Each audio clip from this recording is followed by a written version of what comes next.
let's talk about one William Shakespeare in one of his famous plays, Romeo and Juliet. So, Shakespeare is one of the most well known playwrights of all time, and for a very good reason. The way he writes tragedies are very intense and astounding, and he leaves the audience in a world of dramatic love and sadness. So, Romeo and Juliet was probably his biggest impact play of all time, and it's been told for centuries. It starts off after a ball where Romeo and Juliet meet on a balcony and they fall in love immediately. Then Tybalt is, he's Juliet's cousin and he doesn't like Romeo, so they refuse the duel, so Romeo's friend ends up getting killed.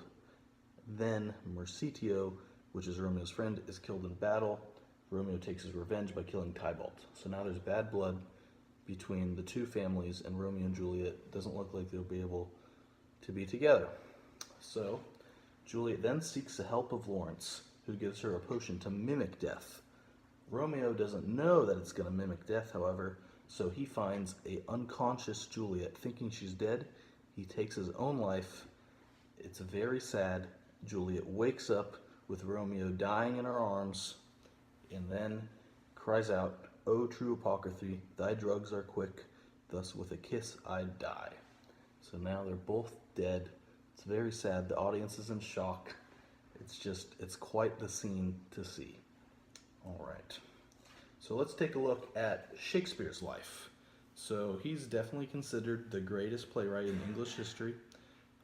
Born in 1564, Shakespeare's father, John, was a handyman who owned a great deal of land. Shakespeare is one of 8 children. Now, he had very few of his own children, but they were all 3 daughters, and he had a son who died at just 11 years old, who actually Hamlet is based off of. So he fell in love with Anne Hathaway, and they married very young. He was 18, and she was 16 years old. So Shakespeare was always into theater, and he bounced around with many different companies. His most famous group was the Lord Chamberlain's Men. So soon after he was established with them, he opened the famous Globe Theater in 1599, and in the 1590s he came out with Romeo and Juliet, Macbeth, and Hamlet. So he was really hot in the whole 1590s period, just putting hit after hit out. He sadly died at a very young age of 52 of unknown causes.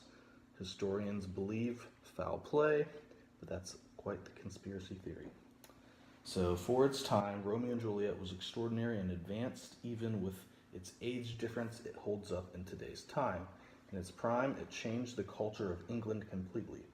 Shakespeare believed in his own culture instead of England's at the time, and that's why he really, stood out during that time period, and why he still is a name thrown around quite often today.